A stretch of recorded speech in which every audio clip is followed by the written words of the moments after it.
Roads सगळ्या गोष्टी ज्या आहेत त्या प्रत्येक गोष्टीचा अर्थ समजला पाहिजे आहे. कारण प्रश्न आता राज्यघटनेवर येत नाही आहे, प्रश्न राज्यघटनेच्या अर्थावर येत आहे. आणि अर्थ हा कुठे एका पुस्तकात लिहून ठेवला नसतो. एखादं पुस्तक बेस्ट असतं पण ते पुस्तक परिपूर्ण नसतं. त्यासाठी तुम्हाला बऱ्याच गोष्टी तुम्हाला कराव्या लागतात आणि ते काय करावं लागतं हे कळत नाही, म्हणून बरंच काही करून उपयोग राहत नाही हे बऱ्याच वेळेस करावं लागतं. आणि म्हणून जनरली मी पेपरचं कॅल्क्युलेशन करताना प्रत्येक गोष्ट आणि अभ्यास करताना प्रत्येक गोष्ट ही इंडिपेंडेंट न करता इंटरडिपेंडेंट कसं करता येईल याच्यावरती अधिक गोष्ट करतात. कारण प्रत्येक गोष्ट ही लाईफ मध्ये कोणतीही इंडिपेंडेंट नाही आहे. प्रत्येक गोष्ट एकमेकांवरती अवलंबून त्याला इंटरडिपेंडेंट होऊ शकतो आहे अशीच आहे. कारण तुमचा विषय कुठलाही किती आवडीचा असला किंवा नसला तरी तो एकमेकांच्या कनेक्टेड कुठे ना कुठे येतो. वाटतं की जनरली साधारणपणे पॉलिटिक्सचा पेपर हा 150 मार्कांचा आहे, पण माझ्या मते तो ऑलमोस्ट 230 मार्कांपेक्षा जास्त मार्कांसाठी जातो. कारण पेपर 1 मध्ये स्वातंत्र्यानंतरचा भारताचा इतिहास नावाचा एक टॉपिक आहे. तो almost connected to fully polity paper 2 शी आहे. इवन पेपर 4 मध्ये, पेपर 3 मध्ये एचआरचा ऑलमोस्ट अर्धा पार्ट एचआरचा हा पॉलिटीच्या कनेक्टेड आहे. त्याच्यामध्ये बरेच इन्स्टिट्यूशन्स आहेत जे पॉलिटीमध्ये आहे. पेपर 4 मध्ये इकॉनॉमी मध्ये बरेच इन्स्टिट्यूशन्स आहेत जे पॉलिटीमध्ये आहे. सो देन हा विषय कसा कनेक्टेड आहे हे लावण्याचं स्किल जमलं पाहिजे आहे.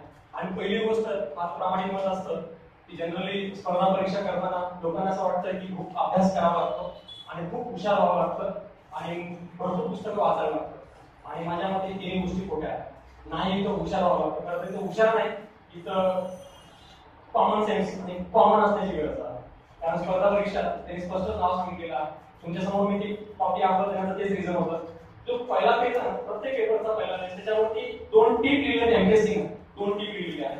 त्यातली सेकंड टीप लिहिलेली आहे त्यांनी की त्या विषयाचं समकालीन आणि चालू घडामोडीवरती आधारित ज्ञान असलं पाहिजे. जो सिलेबसची कॉपी आहे ना त्याच्यावरती हेडलाईनला वरती लिहिलेला आहे सामान्य अध्ययन 1 पेपर 2 पेपर वगैरे, त्याच्या खाली लिहिलेला आहे तास वेळ वगैरे आणि 2 टीप लिहिलेली आहे. त्यांनी सांगितलं की कोणताही सामान्य विद्यार्थी ज्याला अपेक्षित एवढं नॉलेज आहे असं ज्ञान चेक करणार आहे. जे ते विचारत आहे ते तर सामान्य वाटतच नाही आहे, पण ते बोलले की सामान्य माणसाला अपेक्षित आहे. याचा अर्थ त्यांचा सामान्य माणसाच्या अपेक्षेची व्याख्या काय आहे जे एमपीएससीला अपेक्षित आहे. त्या माणसाकडून त्यांनी अपेक्षित करतो की राज्यघटनेचं हे ज्ञान असं अपेक्षित आहे. सो त्यांनी इमॅजिन करा एमपीएससीचा कॉमन माणूस कोण असेल, जो कॉमन सेन्सने सॉल्व्ह करेल, जो कॉमन स्टडी करेल, जो कॉन्फिडंट असेल, जो कन्सिस्टंट असेल, जो विषयांचं कोऑर्डिनेट करेल आणि तो कम्फर्ट राहील. या सगळ्या गोष्टीशी कनेक्टेड असलेला विषय आणि तसा व्यक्ती एमपीएससीला पाहिजे आहे. आणि हेच इम्पॉर्टन्स आहे जे कर्मामध्ये शोधायचं आहे. जे कुठून सुरू करू, काय करू, कसं करू, ह्या सगळ्या गोष्टी होत आहे. खरं तर मी इथून बोलायला लागतो की स्पर्धा परीक्षेची तयारी करताना अभ्यासाला कुठे बसू, कसं बसू, इथपासून सांगण्याची अत्यावश्यक गरज आहे. कारण स्पर्धा परीक्षेमध्ये आपल्याला आतापर्यंतच्या ग्रॅज्युएशनच्या परीक्षेमध्ये कोणीही डिफरन्सेस करत नसतं. आता पण जसा आपला अभ्यास चालू होता तसा अभ्यास करायला लागतो. खरं म्हणजे तसं करणं खूप मोठी चूक आहे. एवढ्या जणांनी आता जस्ट विचार करून बघा, तुमचा पेपर जो काही 2 तासाचा 120 मिनिटाचा 150 प्रश्नांचा पीएसआय एसटी आला तर प्री एक्झाम 50 मिनिटात केलं हरकत नाही, 60 मिनिटं दिसतात हातामध्ये. पण ऑफिशियली ते इकडला अटेंडन्स तिकडला नंबर सगळं बघून 50 मिनिटच मिळतं. याच्यापेक्षा मोठा हर्डल यूपीएससी मध्ये खूपच चॅलेंजेबल आहे. कारण तिकडे तर तुम्हाला 3 तासामध्ये 5000 पेक्षा जास्त शब्द लिहायचे असतात. सो देन इमॅजिनच नाही करू शकत की एक पान लिहायला तुम्हाला 2 मिनिटं सुद्धा मिळणार नाहीये. विचार करायला सोबत नाहीये आहे. आणि यूपीएससी टिकट होतं लिहायचं तिकडे पुढे मल्टिपल चॉईस आहे, आन्सर मार्क करायचा आहे. या प्रश्नाविषयी यासाठी सांगतोय कारण प्रश्नाची चूक किती मोठी आहे, ती कशी चूक होते आणि का होते आहे त्याचा थोडासा लिंक लागावी. कारण हे कुठल्याही पुस्तकात मार्केटमध्ये लिहिलं नाही की परीक्षा कशी पास व्हावी. मार्केटमध्ये तुम्हाला फक्त लोक सगळे बोलून फिरवतात, हे पण पुस्तकाला, ते पण पुस्तकाला, ते पण पुस्तकाला, सगळं पुस्तक करतोय. पण काय करतोय, कशासाठी करतोय, या पुस्तकातून काय येतंय, मला काय येतंय, त्यांना काय पाहिजे याचा कोणीही अंदाज देत नाही, त्याचा कोणीही लिंक लावून देत नाही, याच्यावर कोणीही फोकस ठेवत नाही. पण याच्यापेक्षाही बेस्ट आलं, याच्यापेक्षाही बेस्ट आलेला आहे. बेस्ट सगळं आहे, वाईट बेस्ट नाही. मार्केटमध्ये एक पुस्तक वाईट नाही आहे, पण हे सगळं करणं शक्य नाही. कारण आपल्याकडे सर्वात मोठं जे मी तुम्हाला आल्याबरोबर एक वाक्य बोललेलं होतं, टाइम सर्वात जास्त महत्त्वाचं टाइम. कारण सगळी लोक हुशार आहेत, सगळी लोक स्पर्धा परीक्षा पास होऊ शकतात, परंतु सगळी लोक टाइम मध्ये काही काम करू शकत नाही. आणि म्हणून सर्वात मोठं चॅलेंज जे आहे मी त्या पेजवरती ट्रॅप नावाचा एक पेज लिहिलेला आहे. त्या ठिकाणी फोकस ऑन ऑल टॉपिक टाकलेला आहे आणि काही पॉइंट टाकलेले आहे. तर लिमिटेड जसं जे असेल तर ते प्रत्येक ठिकाणी तुम्हाला प्रॉब्लेम काय, लिमिटेशन्स काय ते समजल्याशिवाय तुम्ही किती अभ्यास करत चला काही प्रॉब्लेम येणार नाही. पण प्रॉब्लेम काय आहे हा प्रॉब्लेम वरती कोणी विचार नाही करत. प्रत्येक जण आठवड्याला फक्त आपला अभ्यास करत असतो पण लिमिटेशन्स काय आहे ते मी जस्ट जे कॉमन लिमिटेशन्स आहेत ते मी लिहून ठेवलेले आहेत. पण अजून खूप काही अनलिमिटेड लिमिटेशन्स आहेत जे प्रत्येकाच्या व्यक्तिगत वेगवेगळे असतात. जस्ट इमॅजिन एक क्वेश्चन्स असेल जो क्वेश्चन्स कुठल्याही क्लास 2 ची एक्झाम पासून धरा ते क्लास 1 पर्यंत कोणत्याही परीक्षेचा जस्ट एक ऑब्झर्वेशन म्हणून सांगतो. आता जी असिस्टंटची परीक्षा झाली ना लास्ट प्री एक्झाम त्या असिस्टंटच्या प्री एक्झाम मध्ये ऑलमोस्ट 52 पेक्षा जास्त प्रश्न होते ज्या प्रश्नांच्या शब्दांची संख्या 40 पेक्षा जास्तची म्हणजे 52 पेक्षा अधिक प्रश्न होते त्या प्रश्नांमध्ये 40 पेक्षा अधिक शब्द होते. हा फर्स्ट टाइम ट्रेंड आलेला मागच्या 1.5 वर्षातल्या कोणत्याही क्लास 2 च्या एक्झाम पैकी. म्हणजे ते काय केलं वेळेस अधिकतम संख्या वाढवली शब्दांची म्हणजे पेपरची लेंथ वाढवली आहे. लेंथ का वाढवली कारण त्यांना हे बघायचं आहे की जेव्हा माणूस एका 2 लाईन वाचतो तर सहज लक्षात ठेवतो पण 4 लाईन वाचतो तर पहिली लाईन विसरतो. हे तुमचं लिंकेज बघताय. आणि हे 52 प्रश्न जर असे असतील तर त्यांनी यावेळेस फर्स्ट टाइम असं केलं होतं एक 30 ते 32 प्रश्न आहेत जे वन लाईनर्स आहेत. म्हणजे काय आहे पुन्हा तुमची स्पीड मॅटर करते आहे. एक क्वेश्चनच्या खाली ऑप्शनच्या खाली पण ऑप्शन्स आणि ऑप्शनच्या लिंकेज मधून तुमचं चेक करताय की अंडरस्टँडिंग आणि स्पीड तुम्हाला काय लक्षात आणि काय लक्षात आहे. तुम्हाला ऑप्शन बघून लक्षात येतं की आपण वाचलंय परंतु नक्की काय उत्तर द्यायचंय आठवत नाहीये. मग त्याचं लिंकेज काय प्रॉब्लेम असेल. आणि तुमच्या आत्ताच्या एमपीएससीच्या कुठल्याही परीक्षेमध्ये टोटल जेवढे प्रश्न येत आहेत त्याच्यामध्ये 60% पेक्षा अधिक प्रश्न असे आहेत त्या प्रश्नांची आपली कधीही ओळख नसते. हार्डली 25 ते 30 प्रश्न असतात. जस्ट इमॅजिन तुम्ही कॉन्फिडेंटली गेस वापरून बघा 25 ते 30 प्रश्न आहेत जे आपण 100% उत्तर देऊ शकतो बरोबर आहेत म्हणून तरी त्यात 2 उत्तर. याचा अर्थ काय निघतो 20% पेपर आपल्याला बरोबर येतो आहे बाकी आपल्याला येत नाही. आणि पास व्हायला म्हणून तर 35% ते 40% मार्क लागतात. सो देन रिझन हा प्रॉब्लेम आहे की प्रॉब्लेम काय आहे हे समजत नाही म्हणून लोक अधिक अटेम्प्ट करतात अधिक रिस्क घेतात आणि अधिक बाहेरच निघतात आणि हे झालं नाही पाहिजे. आणि म्हणून आमच्या ह्या सगळ्यांचे जे काही प्रॉब्लेम्स आहेत हे आमच्या अभ्यासापासून आहे त्याची जाणीव प्रत्येक जण करत नाही. प्रत्येक जण फक्त म्हणतो की यावेळेस पेपर असा निघाला यावेळेस आउट ऑफ पेपर प्रश्न टाकले यावेळेस त्यांनी असं विचारलं तसं विचारलं ट्रेंड चेंज झाला पेपर चेक झाला समथिंग. असं तुम्ही नेक्स्ट टाइम सांगणार का यावर्षी आता तुम्ही सीसॅट काढलं किंवा सीसॅट अवघड काढला किंवा क्वालिटी खूप भन्नाट काढला किंवा कंपल्सरी इंग्लिश मराठीमध्ये कमी मार्क मिळाले. सो जस्ट इमॅजिन करा कंपल्सरी इंग्लिश मराठीमध्ये जर तुम्ही फेल झाला तर मग तुम्ही घरी पण करून टाकू शकणार नाही. घरचे मग इंग्लिश मध्येच फेल आहेस मग एमपीएससी करायला कसं नाही यावं जिथपासून इश्यू तयार होऊ शकतो. सो त्याने मला म्हणण्याचा हा ऑब्जेक्टिव्ह आहे की तुमची पुढच्या वर्षीच्या 9 महिन्यापर्यंत जो सायकल आहे त्यातले सगळे लिमिटेशन्स तुमच्या समोर तुम्हाला दिसलेच पाहिजे आहे. आणि जी सुरुवात होते आहे पहिल्या पेपर पासून ते शेवटच्या दिवसाच्या शेवट पेपर पर्यंत आणि सगळ्यामध्ये जी सुरुवात आहे बेसिक फंडामेंटल इश्यू तयार होतोय जो कदाचित बऱ्याच जणांना कधी कधी बोर वाटतो पण माझ्यामध्ये सर्वात मोठा जो धोका आहे ना तो तुमच्या स्वतःमध्ये आहे. पण आम्ही स्वतःला कधी दोषी समजत नाही म्हणून मला प्रॉब्लेम होतो. दोष कसा आहे तुम्ही जेव्हा पुस्तक एखादं घेऊन वाचायला असता तो पुस्तक घेतल्यानंतर हा कधी विचारच नाही करत की हे पुस्तक कशासाठी घेतलेलं. एवढं माहिती असतं की एमपीएससी साठी आहे पेपर 1 साठी आहे याच्यातून हिस्ट्री होणार आहे. हिस्ट्री होणार आहे हे कोणी ठरवलं. एमपीएससीने सांगितलं की या पुस्तकात होणार आहे हे कोणी नाही सांगितलंय. कोणतरी मित्र कोणतरी सरांनी सांगितलं म्हणून आम्ही ते करतो आहोत. सो देन असं नका करून घेऊ नका. चेक करा की त्या पुस्तकातून किती चॅप्टर तुमच्या कामाचे आहे. अदरवाईज तो पुस्तक काही लिहिणाऱ्यांनी एमपीएससी लिहून ठेवलं आणि एमपीएससीने काही डिक्लेअर केलं ना सो देन आम्ही जे काही डिक्लेअर झालं ते आम्ही ठरवलेलं आहे. सो देन आपण चेक केलं पाहिजे की नेमकं ऑथेंटिक काय आहे आणि त्याबद्दल त्याच्यावरती फोकस असणं गरजेचं आहे. फर्स्ट थिंग त्या पुस्तकाची ऑथेंटिसिटी. दुसरी गोष्ट त्या पुस्तकातून किती चॅप्टर महत्त्वाचे आहे. तिसरी गोष्ट या पुस्तकातून आतापर्यंत कसे प्रश्न पडले आम्ही कधी प्रश्नपत्रिका पाहत नाही. आम्ही पुस्तकातून काय येणार एक विचार करत नाही आणि आम्ही हे पण विचार करत नाही की आम्हाला काय येत नाही किंवा काय येतं.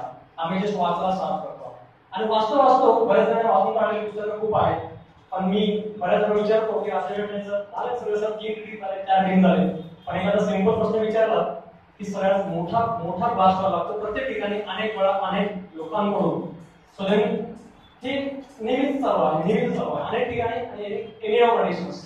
तर एक मी नेहमी अनेक वेळेस अनेकांना प्रश्न विचारतो तो प्रश्न बऱ्याच जणांना माहिती आहे पण मला जस्ट आवडेल म्हणून विचारतो आहे. सिंपल प्रश्न आहे प्रत्येकाने उत्तर येईल असंच आहे.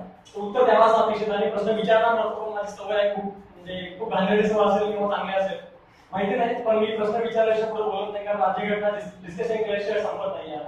आणि मी सांगायला पण नक्कीच आवडेल आणि मी उद्यापासून जे माझं लेक्चर स्टार्ट होणार आहे त्याच्यात पण मी पूर्ण इन्फॉर्मेशन देणारच आहे. जी आता कालची मुख्य परीक्षा झाली त्याच्यामध्ये 89 क्वेश्चन्स जे आता मी वर्षभरात जेवढे शिकवले टॉपिक खरं म्हणजे जेवढे टॉपिक शिकवले त्या ठिकाणी ऑलमोस्ट 20% सिलेबस मी झालेला होता पण जेवढा झालाय त्यातून 89 क्वेश्चन्स हे नोट्स मध्ये पडलेले आहेत. आणि त्यातले त्यात मी आता सांगण्याचं कारण असं आहे की 23 प्रश्न 23 क्वेश्चन्स जे मी क्लासमध्ये केबीसी येतो केबीसी क्लासमध्ये लेक्चर स्टार्ट झाल्यावर फक्त 3 क्वेश्चन विचारतो 5 मिनिटांमध्ये क्लिअर खतम होतो. या केबीसी मध्ये 23 प्रश्न आहेत एक्झाम मध्ये आणि त्या 23 पैकी डॉटचा 14 प्रश्न असे आहेत जे विथ ऑप्शन सेम आहेत. बाकीचे प्रश्न जे आहेत एक किंवा दोन ऑप्शन चेंज करून आहे प्रश्न तोच आहे. सांगण्याचा ऑब्जेक्टिव्ह असा आहे असं प्रश्न मी का विचारतो कारण ते काय विचार करतात याचा मी जास्त विचार करून झालेला आणि जर सक्सेस व्हायचं ना तर माझं एकच म्हणणं असेल तुमचं जे काही रामायण असेल किंवा जे काही तुमचं महाभारत असेल हे सगळं तुमची गाठागोटी आहे ती एमपीएससी आहे. एमपीएससी काय करते एमपीएससी काय विचार करते याचा अधिक विचार करा तुम्हाला अजून अधिक टेन्शन घ्यायची गरज पडणार नाही. नक्कीच कमी वेळामध्ये पास व्हा. तर सिंपल गोष्टी सिंपल पद्धतीने कसं विचार करायचं एक उदाहरण सांगतो आहे म्हणून मी तुम्हाला प्रश्न विचारतोय. तुम्ही सगळेजण सुजाण आणि मतदार नागरिक आहात म्हणून सिंपल प्रश्न आहे. तुमच्यापैकी मतदान कोण कोण केले मतदान कोण कोण केलं ऑलमोस्ट 60% पेक्षा अधिक संख्या मतदारांची आहे. प्रश्न असा आहे भारतामध्ये मतदानाचा अधिकार हा खालीलपैकी कोणत्या पद्धतीचा अधिकार आहे. भारतामध्ये मतदानाचा अधिकार हा खालीलपैकी कोणत्या पद्धतीचा अधिकार आहे. वोटिंग राईट कुठल्या मेथडमध्ये येतो कुठल्या प्रकारामध्ये येतो. ऑप्शन नंबर फर्स्ट हा फंडामेंटल राईट आहे मूलभूत अधिकार आहे. ऑप्शन नंबर सेकंड हे मूलभूत कर्तव्य आहे. ऑप्शन नंबर थर्ड हे नैतिक कर्तव्य आहे. ऑप्शन नंबर फोर्थ हे वैधानिक कर्तव्य आहे किंवा वैधानिक अधिकार आहे. Option number 3 none of the above यापैकी काही नाही आहे. ऑप्शन रिपीट करतोय मूलभूत अधिकार मूलभूत कर्तव्य नैतिक कर्तव्य वैधानिक अधिकार यापैकी नाही. ऑप्शन नंबर फर्स्ट मूलभूत अधिकार कोण कोण आहे. मूलभूत अधिकार मूलभूत कर्तव्य आहे. ओके. ऑप्शन नंबर थर्ड नैतिक कर्तव्य आहे. ऑलमोस्ट 50%.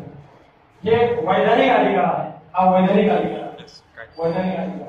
अराउंड 20%. यापैकी नाही नन ऑफ द अबोव म्हणजे एमपीएससीच्या परीक्षेच्या पॅटर्नचा तुमचा अभ्यास जास्त झालाय परंतु परीक्षेमध्ये प्रश्न कसे त्याचा अभ्यास कमी झालेला आहे आणि मला खरंच दुःख आहे कारण मला हे पुण्यात अपेक्षित नाही आहे कारण हा प्रश्न मी जनरली जिथं बाहेर पुण्याचा सेमिनार घेतो त्या ठिकाणी हा प्रश्न मी नेहमी विचारतो. आता मी तो विचारतो मलाच थोडीशी राग वाटते कारण तुमच्यासमोर हा प्रश्न सोडणार नाही आहे परंतु उत्तर तुमच्यापैकी खूप कमी लोकांचं बरोबर आहे कारण उत्तर वैधानिक अधिकार आहे लीगल राईट आहे. नाही फंडामेंटल ड्युटी नाही फंडामेंटल राईट नाही मॉरल ड्युटी आहे. कारण आमच्या घरी आमचे आई वडील म्हणतात की आमचं कर्तव्य आहे म्हणजे आमचं नैतिक कर्तव्य आहे की मतदान केलं पाहिजे पण त्या आई वडिलांसाठी बरोबर आहे आपण राज्यघटनेचा अभ्यास करतोय सो ऑब्व्हियसली आम्हाला इम्पॉर्टंट आहे की आमचं लीगल राईट काय आहे कारण आर्टिकल 325 स्पष्ट सांगतोय की भारतामध्ये मतदानाचा अधिकार असेल.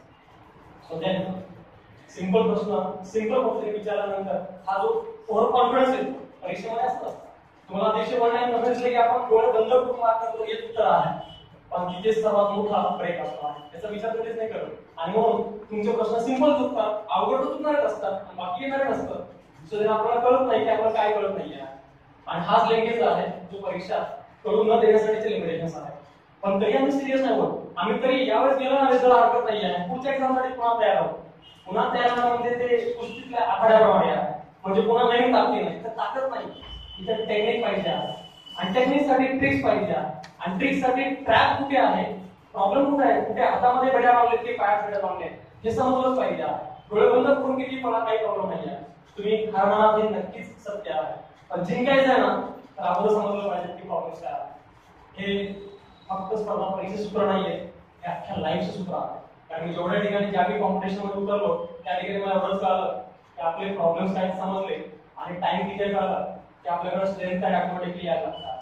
कारण मी कधी आयुष्यात मॅरेथॉनची प्रॅक्टिस केली होती आणि फर्स्ट टाइम मी सातारा हिल मॅरेथॉन पळायला गेलेलो हे कारण म्हणजे मला कधीच कुठली परीक्षा दिली माहिती नाही पण डायरेक्ट मी यूपीसी परीक्षा द्यायला सुरुवात केली असं केल्याप्रमाणे होतं विदाऊट ट्रेनिंग विदाऊट स्टडी परंतु चिकाटी आणि जिद्द एवढी होती की ते पण पूर्ण केलं.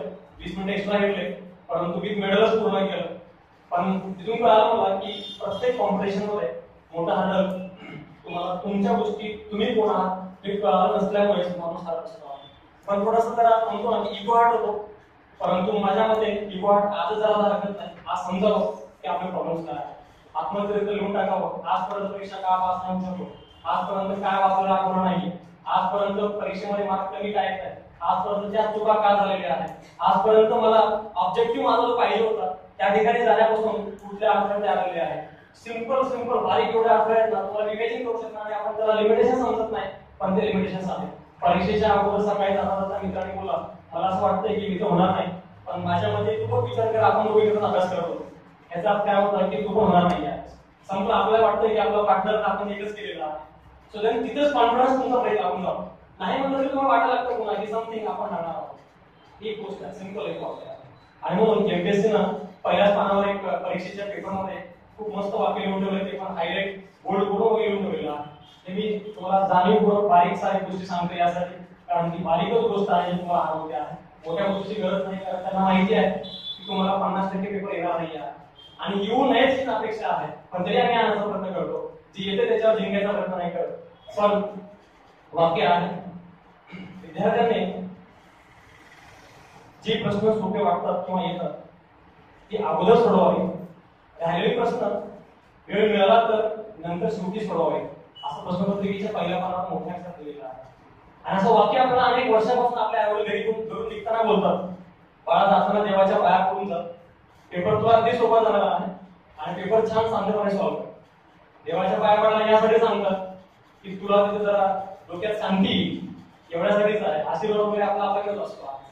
हे सगळे बोलण्याचं कारण हेच आहे पुन्हा, कारण आपल्याला आपण टाइमचा कसा विचार नाही करत. फुल्ली पेपर सॉल्व्ह करायला लागतो आणि शेवटच्या 20 मिनिटांमध्ये 30 सॉल्व्ह करतो, पेपर पूर्ण फेल जातो. आणि नंतर कळतं की जे सोपे होते ते शेवटी होते आणि जे अवघड होते ते अगोदर होते आणि ते सॉल्व्ह केले ते चुकले आणि शेवटचे सोपे होते तिथे पण पोहोचलाच नाही किंवा पोहोचला परंतु चुका करून आलेला आहे. मग कसं जिंकणार आहे? तो जो 2 तासाचा टाइम आहे परीक्षेतला सर्वात मोठा मॅटर करणार आहे, हायलाइट करणार आहे, कारण तो सर्वात तुमचा लिमिटेशन आहे. पण त्या 2 तासाचे लिमिटेशन माहिती असूनही आम्ही 12 तास फक्त अभ्यास करतो, पण तरी स्वतःला 2 तासामध्ये लिहून ठेवत नाही. तरी पेपरची प्रॅक्टिस करत नाही. अभ्यास करतो पण अभ्यास तो टाइमलाईन वर करतो. आम्ही मस्त येतो पुस्तक वाचत बसतो सकाळपासून बघतोय की 20च पानं झालेले आहे, दुपारनंतर बघतो की 30च पानं झालेले आहे, पण तरी काय वाटत नाही. 12 तास बसलो तर खूप मोठं समाधान असतं आहे. असलं फुकटचं समाधान घेऊ नका, प्रॅक्टिकल समाधान बघा. तुमची स्पीड काय? माझ्या मते जनरली एमपीएससी पास होण्यासाठी सर्वसाधारण पुस्तकातले म्हणजे शालेय पुस्तकं सोडून जी काही रेफरन्स पुस्तकं आपल्याकडे आहे हिस्ट्री पॉलिटी इकॉनॉमीचे तशा पुस्तकांना साधारणपणे पर आवर 12 पानं झाले पाहिजे. 12 पेज म्हणजे पर पेज 5 मिनिट्स मध्ये समजला पाहिजे. एक्सेप्ट इकॉनॉमी किंवा सायन्स या 2 विषयांचा वेळ लागतो स्पीडमध्ये, काही प्रॉब्लेम नाही. ते सुद्धा विषय साधारणपणे 10 पेज पर्यंत होऊ शकतात. पण एमपीएससीचं जे म्हणणं आहे अपेक्षित त्या म्हणण्यानुसार मी म्हणेन की साधारणपणे 12 पेजेस वाचण्याचा वेग असलाच पाहिजे. कारण तुमच्याकडे नॉलेज भरपूर आहे, मी म्हणत नाही नॉलेज खूप छान आहे, पण त्यांना नॉलेजेबल लोक नको आहे. त्यांना कॉमन सेन्स वाले लोक पाहिजे आहे. कारण तुमच्या नॉलेजचा ते आयुष्यभर त्यांना उपयोग नाहीच आहे. त्यांना काय करायचं? त्यांना फक्त गरीब माणसं जे तुमच्या समोर प्रश्न घेऊन येणार आहेत ती सॉल्व्ह करणारे पाहिजे आहे. म्हणजेच काय, तुम्हाला राज्यघटना, economy, history, geography, English, math काय ते माहिती नाही, महत्वाचं नाही आहे. कारण तुमच्या समोर येणारा जो माणूस आहे तो खूप सामान्य माणूस आहे. त्या माणसाला समजून घेणारा आणि त्या माणसाला समजून सांगणारा अधिकारी पाहिजे आहे. आणि अधिकाराची सुरुवात होते आहे कॉमन सेन्स, कॉमन रिडिंग आणि कॉमन प्रेझेंटेशन्स, कॉन्फिडन्स आणि कोऑर्डिनेशन्स. हे सगळे स्किल सर्वात जास्त मॅटर करतात. आणि ह्याच्याकडे कोणी विचारत नाही करत. भरपूर अभ्यास करतोय चाललाय अभ्यास खूप समाधानी पण आहे, विषय पण संपवतोय, कोर्स पण संपवतोय, क्लासचा बॅच पण संपली, पण अजूनही कळलं नाही की आता मी पास होऊ शकतो की नाही होऊ शकतो, किंवा फेल झालं तरी विचार करत नाही की आपण काय नेमकं चुकलं होतं आणि आज काय चुकलं याचा विचार करावा. म्हणून एक ट्रॅक पॉइंट टाकलेला आहे, त्या ठिकाणी बऱ्याच गोष्टीचं डिंक्लुजन होतं आहे. दुसरी गोष्ट, जगताना फक्त ही स्पर्धा परीक्षा आणि उद्याची परीक्षा हीच म्हणून सांगत नाही. लाईफ मध्ये ना टाइम लावून करा, खूप मजा येते, थोडं दिवस टेन्शन येईल, पण खूप मस्त लाईफ आहे ती. यासाठी आहे जनरली असं म्हणलं जातं की जर तुम्हाला देवाने सांगितलं असतं की तुझी व्हॅलिडिटी एवढ्या वर्षाची आहे, 50 वर्ष चालणार आहे, 20 वर्ष चालणार आहे, 30 वर्ष चालणार आहे. तर कदाचित लोक एकमेकाला मारला असते आणि संपला असतं, म्हणून देवाने ते टॅप टाकून दिलं नाही आहे. पण देवाने लिहून ठेवलेलं आहे, कुठे ते सांगतो की आपण समथिंग आपली डेट ठरलेली आहे की आता आपण संपणार आहोत. फक्त प्रॉब्लेम एवढाच आहे की आपल्याला माहिती नाही आहे. याचा अर्थ हेच आहे, म्हणजे माझ्यामध्ये 3 गोष्टी खूप महत्त्वाच्या मी जनरली बोलत असतो. आपलं करिअर, आपली लाईफ आणि क्रिकेट. या 3 गोष्टीमध्ये एक गोष्ट साम्य आहे, ती म्हणजे हे सगळं निश्चित आहे. पण हे निश्चित आहे की हे सगळं निश्चित संपणार. जिंकणार की हारणार माहिती नाहीये. करिअरमध्ये पण, लाईफमध्ये पण, क्रिकेटमध्ये पण. या 3 ठिकाणी सगळ्याला जिंकायचं आहे. लाईफमध्ये पण, क्रिकेटमध्ये पण, कॉम्पिटिशनमध्ये पण, कॉम्पिटेटिव्ह एक्झाममध्ये पण. पण सगळं टाइम सर्कलमध्ये आहे. क्रिकेटमध्ये टाइमच लागतो आहे, करिअरमध्ये टाइमच लागतो आहे, कॉम्पिटेटिव्ह एक्झाममध्ये टाइम नाहीच आहे. सो हे सगळ्या ठिकाणी टाइम आहे, पण आम्ही टाइमचा कधी विचार नाही करत. आम्ही फक्त अभ्यास करतो. आणि म्हणून जे महान माणसं झालेत ना आतापर्यंत, कुणाचंही नाव घ्या, कुणाचंही, त्या माणसाने फक्त टाइम समजलेला आहे. मग ते स्टीव्ह जॉब्स असेल की आपले एपीजे अब्दुल कलाम असतील, विवेकानंद असतील की महात्मा गांधी असतील, सगळ्यांनी टाइम मध्ये जगलेला आहे. आणि आता एक उदाहरण सांगतो, जनरली असं म्हटलं जातं, ह्याच्यामध्ये थोडासा आम्ही कमी जाऊ शकतो, पण अधिकतर पुस्तकामध्ये मी हेच ऐकलेलं आहे. जनरली स्वामी विवेकानंदाची स्पीड आहे वाचनाची, रिडिंग स्पीड पर मिनिट, मी ऐकल्याप्रमाणे कदाचित कमी पण होऊ शकते किंवा याच्यापेक्षा जास्त पण होऊ शकते, 780 वर्ड्स पर मिनिट, 780 वर्ड्स. आणि महात्मा गांधीची स्पीड मी असं ऐकलंय की 740 वर्ड्स, अराउंड म्हणजे विवेकानंद जवळपास. ही माणसं पर मिनिटात एवढे शब्द वाचतो. आणि म्हणून ती माणसं बसल्या ठिकाणी पुस्तकं संपवली. पुस्तकं आपल्याला पानं संपत नाही आहे. प्रॉब्लेम कुठे आहे? प्रॉब्लेम ऍक्च्युली पुस्तकात नाही आहे, प्रॉब्लेम दुनियामध्ये नाही, प्रॉब्लेम आपल्यामध्ये आहे. आणि इमॅजिन करून बघा, तुम्ही घरी 100% तुम्ही सुद्धा याच्यावर पाहू शकतो. आणि मी 6 महिन्यापूर्वी माझी स्पीड 90 to 95 वर्ड्स होती पर मिनिट, आणि सध्या माझी स्पीड आहे 165 वर्ड्स पर मिनिट. आणि माझ्यामध्ये साधारणपणे स्पर्धा परीक्षेसाठी ऍटलीस्ट 120 वर्ड्सच्या रेंजमध्ये स्पीड पाहिजे पर मिनिट. पुन्हा आता पॅसेज कुठला आला असेल त्याच्यावर डिपेंड करतं, आणि तुमचं त्या दिवशी प्रेझेन्स ऑफ माइंड कसं असेल, तुम्ही किती कॉन्सन्ट्रेट असाल, किती कॉन्फिडंट असाल, हे सगळं मॅटर करणार असाल. कारण शेवटी ठरल्याप्रमाणे होत नाही आहे. मग हे स्पीडमध्ये डिफरन्सेस काय होतं? डिफरन्सेस पुन्हा आपल्यामध्येच आहेत, पुस्तकात नाही आहे. तुम्ही कधी विचार करून बघितला का, कधी जेव्हा तुम्ही लहान 10वी पर्यंतची मुलं असतात, ती अक्षरावरती लाईन बोट ठेवून असतात. 10वी 12वी नंतर ग्रॅज्युएशन वर बरेच जण पेन घेऊन किंवा मध्ये कधीतरी पेन टेकून असतात. आणि जी महान लोक आहेत ना, कधी तुम्ही बघत तरी ट्रेनमध्ये, बसमध्ये, कुठे स्टॉप होते वगैरे, ती लोक कधीच हातामध्ये काही घेत नाही. याचा अर्थ काही नोट्स काढायचं नसतं असं नसतं, पण जो त्यांचा वाचनाचा स्किल आहे ना, तो त्याच्यामध्येच आहे. हे पण ते स्वामी विवेकानंदांनी सांगून ठेवलेलं आहे. जेव्हा माणूस बोट ठेवून किंवा पेन ठेवून असतो, तेव्हा माणसाचा स्पीड 40% पेक्षा अधिक कमी होतो, ऑटोमॅटिकली कमी होतं. कारण आम्ही आमच्या पेनला सांगतो की आम्ही वाचतोय बरोबर, पण एवढं काही नाही करायचे, कारण मागे वाचलं ते लक्षात नाही. मग आमचा पेन पुन्हा रिपीट त्या पहिल्या नोट्स होतो, किंवा आमचा आय कॉन्टॅक्ट पुन्हा पहिल्या नंतर होता. म्हणजे आम्ही पुन्हा रिपिटेशन तिथंच ठेवतो, मग पुढे कधी जाणार? सेम थिंग पॅसेज मध्ये आहे. कारण ते आता तुम्ही लास्ट राज्यसेवेचे पॅसेज पाहिलं तेच आहे, पुढे जायची डेअरिंगच होत नाही आहे, कारण मागचं काही कळालंच नाही आहे. मग पुन्हा रिपिटेशन, पुन्हा रिपिटेशन. जर पुन्हा रिपिटेशन एकाच पॅराग्राफ मध्ये फिरत असेल, तर असे त्यांनी आता 22-23 पॅराग्राफ करून टाकले, त्यात 30 पॅराग्राफ पण चालले. सो ऑब्विसली एक पॅराग्राफ एकच क्वेश्चन, एमपीएससी यूपीएससी मध्ये यावेळेस चेंज करून टाकलं, एक क्वेश्चन एकच पॅराग्राफ. म्हणजेच काय, तुमचा स्पीड. आणि स्पीड हा तुमच्या डोक्यात प्रॉब्लेम नाही आहे, प्रॉब्लेम तुमच्या मनात आहे. कारण तुझं मन सांगतं डोक्याला, तू जे सांगतोय पुढे जायचं, असं पुढे नको जाऊ, कारण मला माहिती आहे, मला समजलं नाही आहे. पण मन जे आहे ना, माझ्या राज्यघटनेच्या भाषेमध्ये मनाला राज्य म्हणतो, स्टेट म्हणतो, महाराष्ट्र, कर्नाटक, आंध्र वगैरे, हे सगळे मन आहे. आणि डोकं जे आहे मेंदू, ते भारत आहे. कारण जे की सेंट्रल गव्हर्नमेंट असतं ना, ते खूप पॉवरफुल असतं, कारण ते विचार करायला मजबूर करतं. पण स्टेट गव्हर्नमेंट असतात ना, हे विचार नाही करत, हे बिंदासपणे सांगतात आम्हाला हे पाहिजे आहे, आम्हाला हे खायचं, हे पाहिजे, ते पाहिजे, ते पाहिजे, ते पाहिजे. अहो मिळतं कसं, ह्याचा विचार नाही करत ते, कारण ह्यांना विचार करायची बुद्धी नसते, कारण हे आपल्या स्वार्थापुरतं चालतं. आणि आपली बॉडी ही दोन्हीचं कॉम्बिनेशन आहे. म्हणून दोन्हीचं कॉम्बिनेशन ज्या ठिकाणी योग्य होतं, त्या ठिकाणी आपलं ऑप्शन योग्य क्लिक होतो. अदरवाईज बी पण बरोबर आहे, सी पण बरोबर आहे, काही पण बरोबर नाही, काही पण चूक आहे, असं वाटायला लागतं. आता जे तुम्हाला प्रश्न विचारला तो तसाच होता, तुम्हाला वाटत होतं हे पण असू शकतं, पण आम्ही हे उत्तर मार्क केलं. असू शकतं आणि असतं असं का वाटलं? कारण वाचताना हा विचार केलाच नव्हता की ऍक्च्युअली याच्यावर प्रश्न तयार होतो का, आता पण कसा प्रश्न पडलाय का, याच्यावर प्रश्न कसा येऊ शकतो का, मला यातून काय समजलंय का. किंवा मी हे सगळं कशासाठी करतो आहे, आपण हे सगळं ज्ञानी होण्यासाठी किंवा इथं विद्वान होऊन अभ्यासिकेत बसण्यासाठी आपण नाही आहे. कुणाची इच्छा नाही कुणामध्ये राहण्याची, प्रत्येकाला पोस्ट मिळवायची आहे. पण पोस्ट मिळवायचं बरोबर आहे, परंतु मिळवायचं कसं हे कोणीच कुठं सांगत नाही आहे. प्रत्येक क्लासमध्ये प्रत्येक ठिकाणी प्रत्येक पुस्तकात हेच दिलं असतं की ही माहिती वाचा, ही परीक्षा द्या, ही अहो पण हे करायचं कसं. पास झाले लोक सांगतात की असं काहीच नाही की आम्ही सहज केलो, आणि आपण जर सांगतात की तरीच आवड असं काहीच उपयोगाचं नाही. पण प्रॉब्लेम कुठे आहे, प्रॉब्लेम माझा हाच म्हणणं आहे. तुम्ही ज्या दिवशी पेपर द्याल, त्या दिवशी अभ्यास कराल, त्या दिवशी हा फाइंड द ट्रॅक सर्वात जास्त मॅटर करेल, सर्वात जास्त रिझल्ट येईल आणि सर्वात जास्त इन्क्लुसिव्ह आउटपुट तिथेच आहे. म्हणून लिमिटेशन त्या ठिकाणी समजलं पाहिजे. सेकंड थिंग जो पॉलिटिक्सच्या ठिकाणी कॉन्स्टिट्यूशन्स पेपर 2 जनरली हा जो टॉपिक तुम्हाला अगोदर बोललो की हा राज्यघटना वाटतो, पण पेपरचं ऑब्झर्वेशन केलं जनरली 2013चा पेपर, 14चा पेपर आणि 15चा पेपर एक पेज तुमच्या ठिकाणी लिहिलेला आहे. त्या ठिकाणी बरंच मी माहिती टाकलेली आहे, त्यासोबत मी बरंच बोलतो पण आहे. 13च्या पेपरमध्ये बऱ्याच गोष्टी अशा आहेत ज्यामध्ये ट्रॅडिशनल आहे, म्हणजे पारंपरिक स्वरूपाचे प्रश्न होते.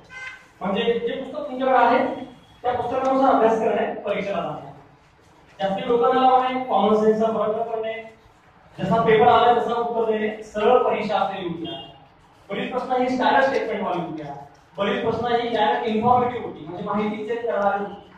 त्या प्रश्नांना कसलंही डायरेक्शन नव्हतं, कसलंही डायव्हर्शन नव्हतं, जे होतं ते सरळ स्वरूपात होतं.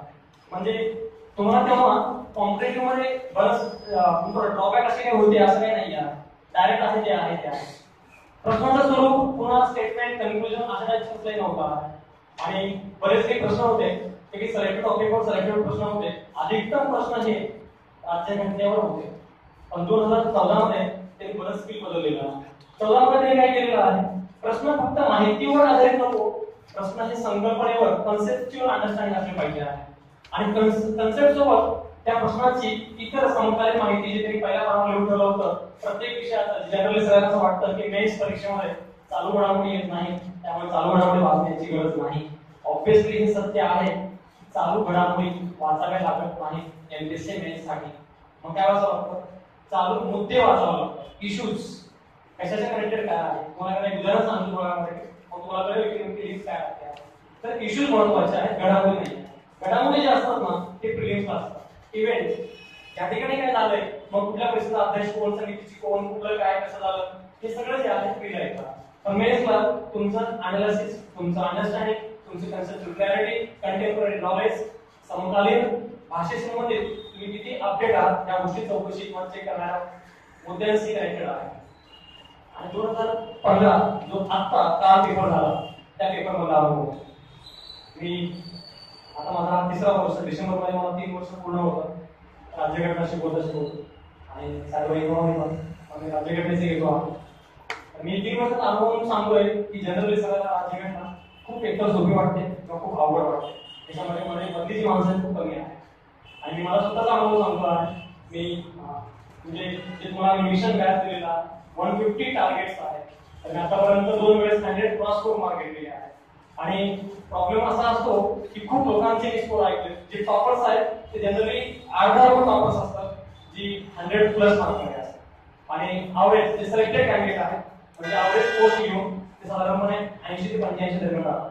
आणि खूप मुलं आहेत जी 50 ते 65 दरम्यान आहेत. जो सिलेक्टेड कॅन्डिडेट्स आहेत माझ्या मते ॲव्हरेज यावर्षी प्रत्येक पेपरमध्ये साधारणपणे 65+ हा सेक्युअर रिझल्ट असतो चारही जीएस मध्ये. आणि आता तुम्हाला बोललो की पुढच्या वर्षी इंग्लिश आणि मराठी हे दोन्ही पेपर नसल्यामुळे ह्या चारही पेपरमध्ये ॲन ॲव्हरेज कमीत कमी 70 क्वेश्चन्स, अराउंड माझ्या मते 75 क्वेश्चन्स, म्हणजे 50% मार्क इनआउट दिसले पाहिजे. आणि सध्याच्या एमपीएससीच्या कुठल्याही परीक्षेमध्ये 50% कट ऑफ मेरिट लागत नाही आणि त्यांचा पेपर 50% पण पोहोचू पण देत नाही. सो जो ऑब्जेक्टिव्ह हा आहे की तुम्हाला 50% क्रॉस करावे लागतील, तसा पेपर काढतील किंवा तसा पेपर असेल जो 50% पर्यंत पोहोचायला जो देणार नाही, परंतु पोहोचणं आवश्यक असेल.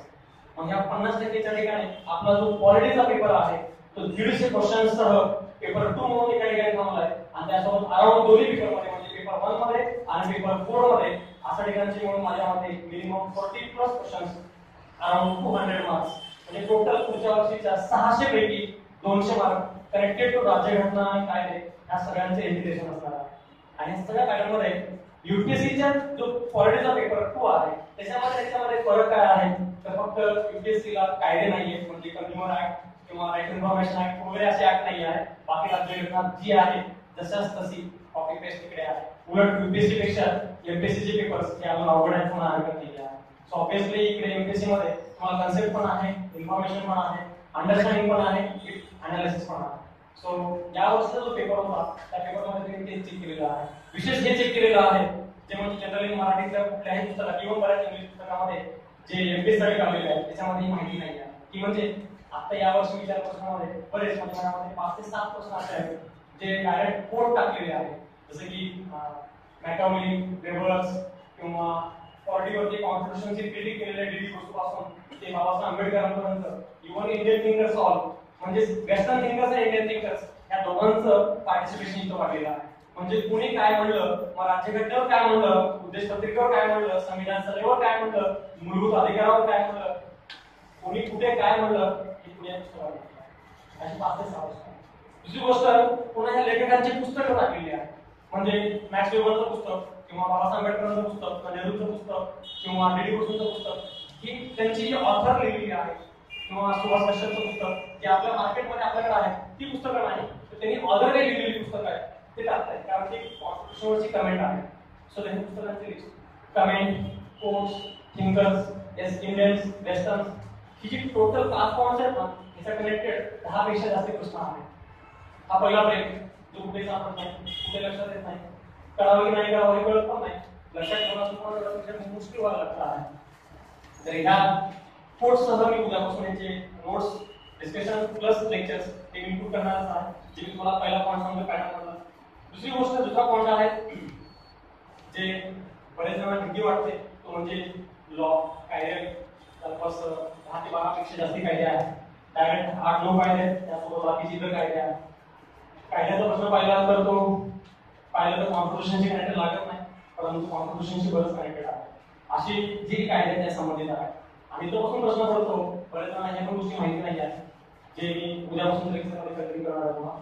म्हणजे राज्यघटना म्हणजे काय, राज्यघटना कशाला पाहिजे, राज्यघटना कुठे असते आणि कायदे काय असतात, कायद्यामध्ये काय फरक असतो, मग कायद्यामध्ये कोणा कायदे कुठले, आयपीसी काय असतं, सीआरपीसी काय असतं, कंझ्युमर राईट्स काय असतं, राईट टू इन्फॉर्मेशन काय असतो किंवा इन्फॉर्मेशन टेक्नॉलॉजी काय असतो, या सगळ्या कायद्यामध्ये काही फरक आहे का, हे सगळे कायदे एकच आहेत का, मग कॉन्स्टिट्यूशन आहे तर मग कायद्याची गरज काय आहे का, यासोबत पुन्हा नेशन म्हणजे काय असतो, स्टेट म्हणजे काय असतो, कमिशन म्हणजे काय असतो, कमिटी म्हणजे काय असतो, बिल म्हणजे काय असतं, ह्या एवढ्या बारीक सगळ्या गोष्टी आहेत ना जनरली आपण खूप इग्नोर करतो. या गोष्टी माहिती होऊन जातात किंवा येऊन जातात असं नाही आहे. कारण जो काही कन्सिडर करतो ना समजून जाते ब्रेक लागतो. तिथं काही कन्सिडर करू नका कारण तुमची एक चूक तुम्हाला बाहेर काढणार आहे. सेकंड ब्रेक त्या लॉ मध्ये बऱ्याच वेळेस मोठे मोठे कायदे आहेत, 8-10 पानाचे नोट्स आहेत.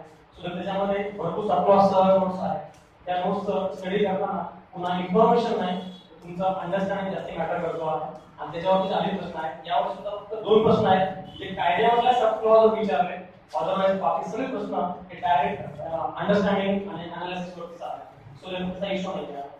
थर्ड थिंग यावर्षी फर्स्ट टाइम आता हे मी जे 2 सांगितले हे दोन्ही पॉइंट गेल्या 3 वर्षांमधलं कॉमन होतं पण यावर्षी फर्स्ट टाइम असं झालेलं आहे जो मागच्या 2 वर्षात असं झालेलं होतं. जे मेन्सच्या टॉपिकमध्ये सिलेबस मेन्शन केलेला आहे तो म्हणजे स्पेशल ग्रुप्स, नंतर पॉलिटिकल सिस्टम्स, एज्युकेशन, नंतर मीडिया या टॉपिक रिलेटेड ऑलमोस्ट 20 पेक्षा किंवा 25 पेक्षा जास्त प्रश्न हे या ऑफ टॉपिक्सच्या रिलेटेड आहेत ज्या टॉपिकला जनरली कोणी बघत नाही आहे. एनजीओज किंवा गव्हर्नमेंट इन्स्टिट्यूशन्स किंवा प्रेशर ग्रुप्स, पॉलिटिकल पार्टीज याच्या रिलेटेड एनजीओज या सगळ्यांच्या कनेक्टेड ऑलमोस्ट 20 पेक्षा जास्त प्रश्न आहेत आणि टोटल या 3 point of view almost 35 plus questions हा एकच पेपर संपवतो आहे आणि 15 ते 20 क्वेश्चन्स लॉचं होत आहे. अराउंड 50 क्वेश्चन इथे संपलेले आहेत आणि राहिलेले जे 20 क्वेश्चन्स आहेत अजून ते 20 क्वेश्चन तुम्हाला पुणे पुस्तकामध्ये डायरेक्टली सापडणार नाही परंतु पुस्तकाच्या कनेक्टेड असलेले परंतु इन जनरल डिस्कस करताना परिपूर्ण होणारी असे काही प्रश्न आहेत की म्हणजे मी त्याला माझ्या भाषेमध्ये पॉलिटिकल जीके म्हणतो. पॉलिटिकल जीके ते प्रश्न बोलतायत की 1969 ला जेव्हा भारताच्या बँकांचं राष्ट्रीयकरण झालं त्यावेळेस भारताचे अर्थमंत्री कोण किंवा लोकसभेचे सभापती कोण होते किंवा त्यावेळेस कुठली घटना दुरुस्ती झालेली होती ही सगळे राज्यघटना. पण हे जनरली एका टॉपिक मध्ये कुठं सापडणार नाही हे तुमचं कॉमन सेन्स आहे. उघड्या डोळ्याने जग पाहण्याचं कौशल्य म्हणजे राज्यघटना आहे.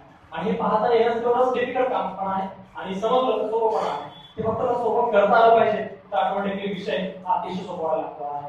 जसे की आजच्या पेपरमध्ये सुद्धा न्यायालयाची बातमी आहे सुप्रीम कोर्टची.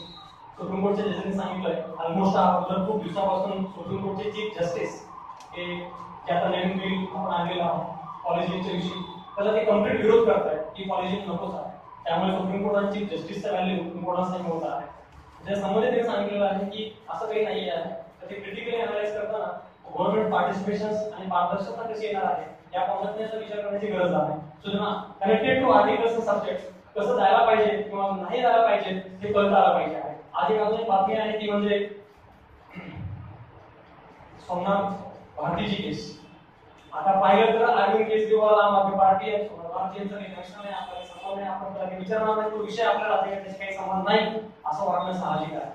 पण डायरेक्ट कनेक्टेड तो जो चालला नव्हता तो आपल्या फुल्ली सिलेबस रिलेटेड आहे. फुल्ली सिलेबस कारण सिलेबसला मेन्शन आहे कौटुंबिक हिंसाचार प्रतिबंधक अधिनियम आणि त्यांच्या पत्नीने त्याच्या जवळपास 5-6 केसेस टाकलेल्या आहेत. ते 320, 314, 317 अशी 7 कलम टाकलेले 402 अशी बरेच कलम टाकलेले. सो ऑब्वियसली काय करायचं लागतो आहे कारण हे उपकलम आपल्याला कौटुंबिक हिंसाचार प्रतिबंधक अधिनियम अंतर्गत आहे. आणि कलम जेव्हा बघतो तेव्हा असं वाटतं की हे आपल्या सिलेबसला कुठे मेन्शन आहे किंवा काहीतरी प्रश्न आपण एमपीएससी आपल्याला घडवून बनवते आहे. एमपीएससी घडवून बनवत नाही. एमपीएससी खूप पुढे चाललेली आहे. बस आपल्याला त्याच्यावर पोहोचण्याची गरज आहे. पोहोचायचं कसं कधी कुठे का या प्रश्नाचं उत्तर मिळाल्याशिवाय आपण तिथपर्यंत जाऊ शकणार नाही. म्हणून परीक्षेचा अभ्यास करणं गरजेचं आहे आणि हेच अभ्यास कोणी करत नाही किंवा कोणी सांगत नाही. म्हणून आपण असलेले पुस्तक लायब्ररीमध्ये फक्त वाचन चालू आहे. फक्त वाचन नाही वाचनाचं कौशल्य समकालीन पार्श्वभूमीशी कसं आहे त्यातून काय पाहिजे आहे आणि त्यातून काय नाही करायचंय हे जास्तीत जास्त कळलं तर माझ्यामध्ये परीक्षा खूप सोपी होणार आहे. पण परीक्षेचा ड्रॉबॅक्स आहे तो म्हणजे तुम्हाला इतर राज्यघटनेच्या संबंधित असलेल्या टॉपिक्सवर जे इंटरडिपेंडंट आहे ते कळलं तर परीक्षा सोपी होऊ शकते आहे. आणि म्हणून 6 टॉपिक सांगितले होते आणि त्यासोबत तुमच्याजवळ काही ऑल टॉपिकचे इतर टॉपिक पण टाकलेले आहेत. ज्या ऑल टॉपिक मध्ये इंटरकनेक्शन्स खूप सब्जेक्टचा मी समावेश केलेला आहे कारण लेक्चर मध्ये क्या बोलता हे टॉपिक कव्हर करणं मुश्किलच आहे. म्हणून मी ऑलरेडी तुम्हाला नोट डाऊन करून दिलेला आहे जेणेकरून त्या टॉपिकच्या कनेक्टेड तुम्हाला अजून बाकीचे बरेच जे अंडरस्टँडिंग साठी किंवा ऑब्जेक्टिव्ह साठी सांगण्याचा व्यवहार या टार्गेटचा असेल. कारण त्याच्यामध्ये त्यांनी फक्त हे तुम्हाला बोललं की नेमकंच नावावर प्रश्न वगैरे हेच नाही आहे. हल्ली अमेंडमेंट किंवा बिल्स किंवा कमिटीचे रिपोर्ट्स या गोष्टीचा खूप समावेश आहे आणि तेवढं चॅलेंजिंग येतात. आणि ह्या सगळ्या गोष्टी चालू घडामोडीशी संबंधितच आहेत असं नाही परंतु ते जीकेशी कनेक्टेड म्हणजे 40 वर्षापूर्वी ते घडून गेलं होतं म्हणून ते आता पण आलेलं होतं. जे तुम्ही कदाचित पेपर पाहिलेला असेल एमपीएससी मेन्सचा इंग्लिश मधला जो एसएचा पेपर होता इथिक्स त्यांनी विचारलेलं होतं की पॉलिटिक्स आणि इथिक्स वगैरे या एसएचा जो कनेक्शन आहे तो डायरेक्टली आता भारताच्या राष्ट्रीय आणीबाणीला 40 वर्ष पूर्ण झालेली आहे. तर आणीबाणी खरंच नैतिकतेबरोबर होती की नाही होती इथपासून ते आता आणीबाणी सिच्युएशन आहे की नाही आहे आणि त्यात राजकारण कसं असलं पाहिजे ह्या कनेक्टेड तुमचं प्रेडिक्शनचे संबंधित आहे की तुम्ही किती समकालीन तुम्ही किती आधुनिक आहात हे चेक करता. म्हणजे तुम्हाला 40 वर्षापूर्वी घडलेल्या घटनेचं कंटेम्पररी या वर्षाचे कनेक्शन्स आणि त्या ठिकाणी असलेले इम्पॉर्टन्स हे कळलं तर नक्की परीक्षेचं नेमकं काय स्वरूप आहे हे कळणं सोपं जाईल. अदरवाईज तुम्ही कितीही काही अभ्यास करत राहिला तर त्याचं कनेक्शन खरंच किती आहे का किंवा किती त्याचं इम्पॉर्टन्स कळेल का हे शाश्वती सांगणं खूप मुश्किल होत आहे. जनरली तुम्ही आता बऱ्याच दिवसापासून पुण्यात ऐकताय तुम्ही की पुण्यामध्ये खंडपीठाची मागणी जोरात चालू आहे. पुण्यात खंडपीठ पाहिजे खंडपीठ पाहिलं खंडपीठ आहे हे सगळं मान्य करतो आहे. आम्हाला प्रश्न पडतो की खंडपीठ पाहिजे पण खंडपीठ कसं असलं पाहिजे. आम्ही कधी विचारलं प्रश्न खंडपीठ कोण आणतं खंडपीठ तयार करण्याचे अधिकार कोणाकडे आहे राज्यघटनेत आहेत का कायद्यात आहेत का राज्य शासनाला आहेत का केंद्र शासनाला आहेत का हायकोर्टला आहेत का सुप्रीम कोर्टला आहेत का मग कुणाकडे आहे असं का झालेलं आहे. त्याच्या अगोदर कोल्हापूरला कसं झालेलं होतं मग कोल्हापूरचं काय रखडलेलं आहे पुण्यातलं काय रखडलेलं आहे आणि आता पुढे काय पाहिजे होतं ह्या सगळ्यांचे लिमिटेशन्स आहेत. ह्याचा जोपर्यंत तुम्ही कंटेम्पररी अभ्यास करणार नाही तोपर्यंत राज्यघटनेचा कुठलाही किती अभ्यास करत होणार नाही. जस्ट इमॅजिन की तुम्हाला खंडपीठ पाहिजे. Thank you.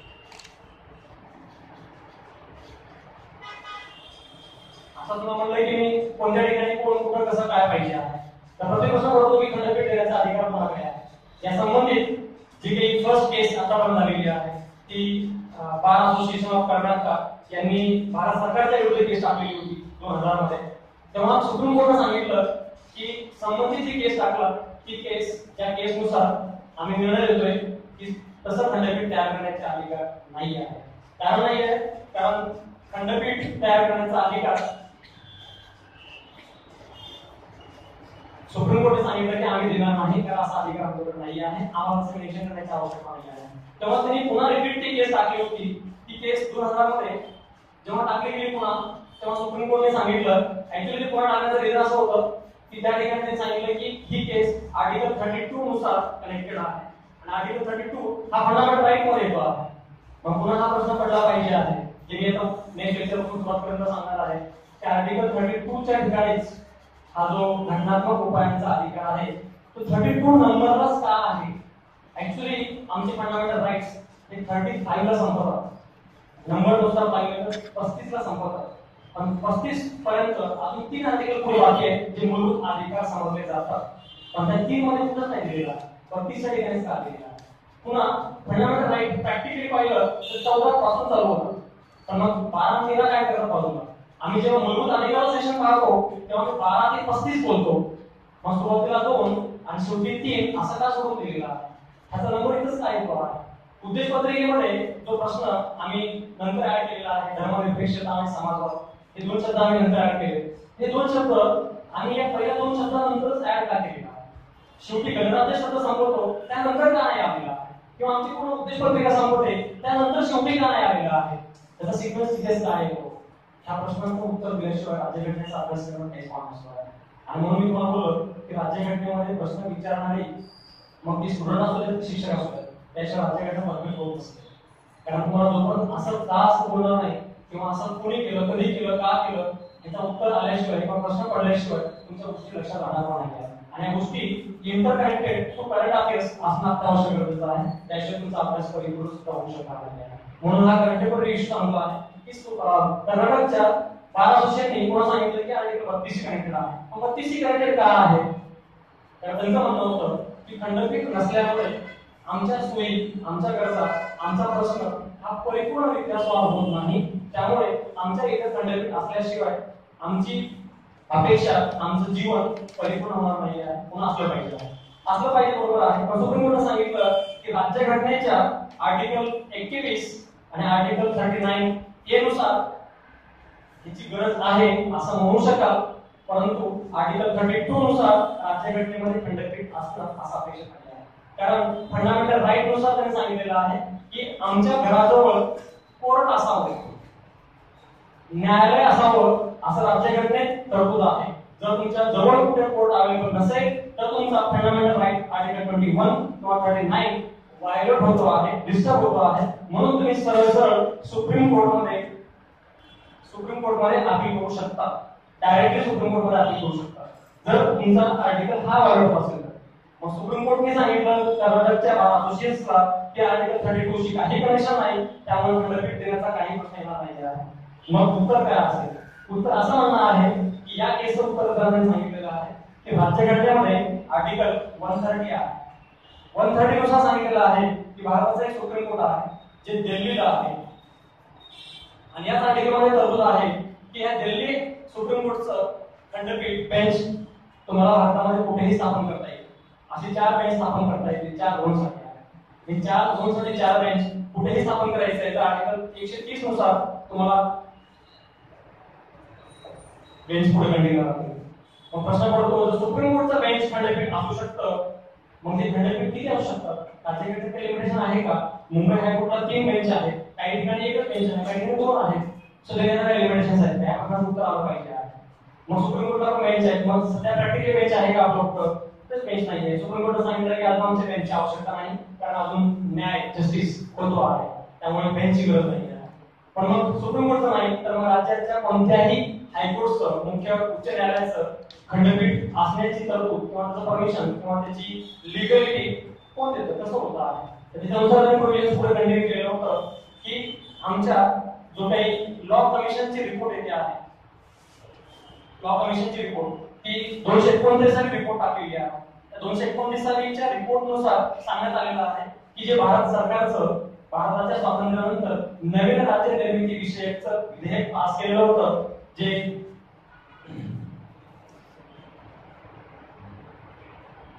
State reorganisation commission committee राज्य पुनर्रचना कायदा, या कायद्यानुसार तरतूद केलेल्याप्रमाणे या कायद्याच्याच कलम नंबर 51 नुसार त्या राज्याच्या ठिकाणी असलेल्या उच्च न्यायालयाला म्हणजेच या ठिकाणच्या हायकोर्टला जो मुंबईला म्हणजेच मुंबई उच्च न्यायालय राज्य पुनर्रचना कायदा कलम नंबर 51 नुसार सांगू शकते की महाराष्ट्रात पुण्याला किंवा कोल्हापूरला खंडपीठ असलं पाहिजे. याचा अर्थ काय होतो? उत्तर पुण्याला खंडपीठ असावं की नसावं याचं उत्तर मुंबई उच्च न्यायालय करू शकतात. सो देन या प्रश्नाचं उत्तर समजण्यासाठी आपल्याला याच्याविषयी प्रश्न आताही पडत नाही आहे, जे आता आपण पडायचे मुंबई हायकोर्टला किती बेंच आहे, कोणत्या ठिकाणी बेंच आहे, असा प्रश्न नाही पडतो. आता प्रश्न काय पडेल?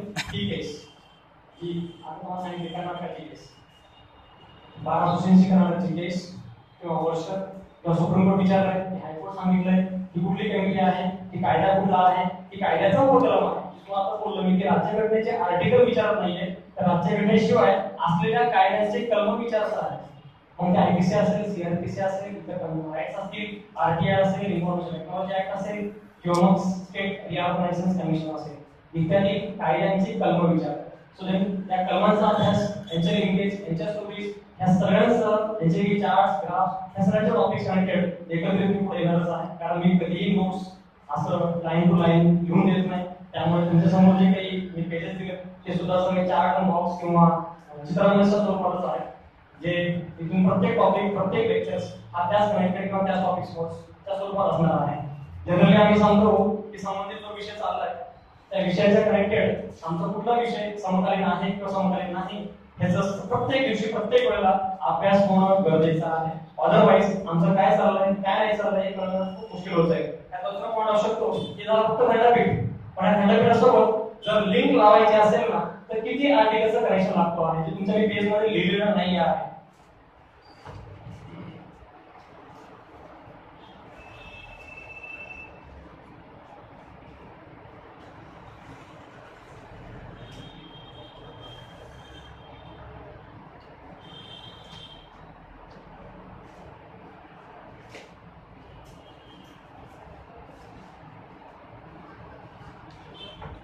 अदर प्रोविजन्स आहेत ज्या ठिकाणी खंडपीठाच्या केसेसचा इंटरलिंक लावता येतात.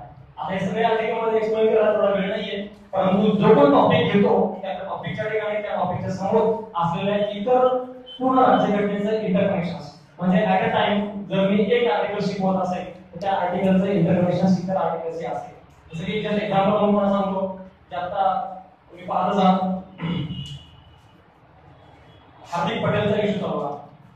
हार्दिक पटेल म्हणजे की आपला पाटीदार समाज, पटेल समाज, आणि हार्दिक पटेल एवढा विषय आढळतो आणि तो लहान मुलगा आहे, खूप यंगस्टर मध्ये खूप मोठा अचीवमेंट केलेला आहे, मोठी चळवळ करतोय आणि बीजेपीला बराच पूर्ण उरलाय वगैरे इत्यादी वगैरे. पण जर हार्दिक पटेल विषयी राज्यघटनेचा अभ्यास करायचा असेल तर मी सांगेन ऑलमोस्ट 10 ते 15 पेक्षा आर्टिकल जास्त निघतील जे हार्दिक पटेलच्या कनेक्टेड असतील. म्हणजे हार्दिक पटेल कनेक्टेड आर्टिकल्स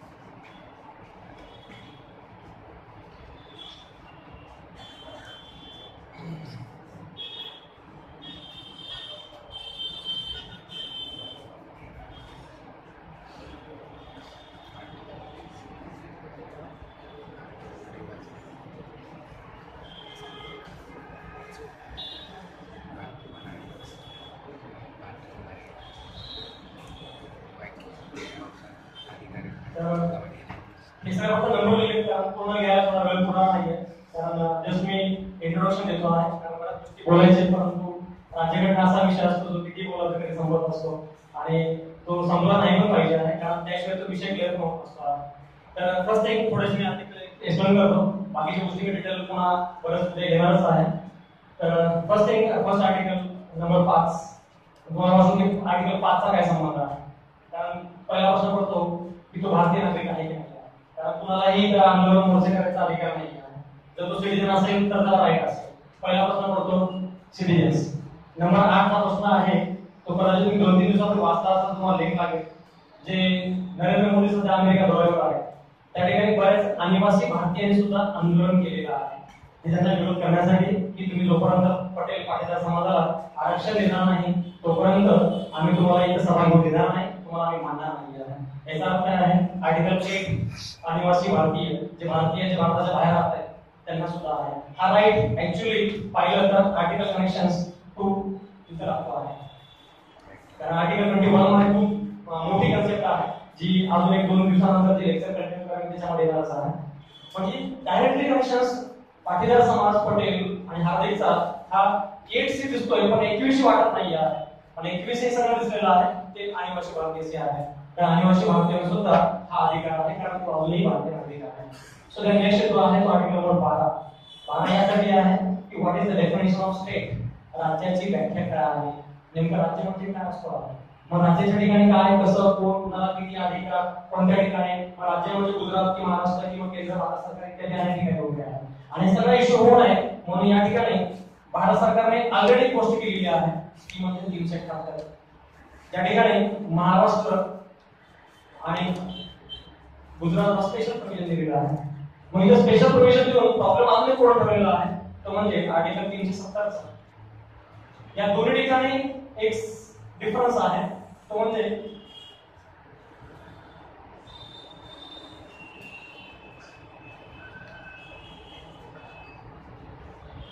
हा 2 शब्दाचा फक्त फरक आहे.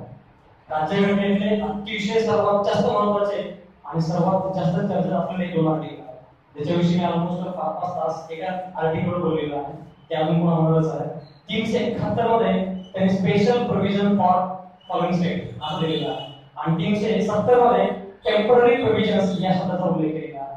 आणि टेम्पररी असूनही हे 60 वर्ष झालं जिवंत आहे. 60 वर्षापासून अजून जिवंत आहे. आणि हे स्पेशल असूनही अजून बऱ्याच स्टेटला मिळालं नाही आणि ज्यांना मिळाले ते अजूनही परिपूर्ण झालं नाही आहे.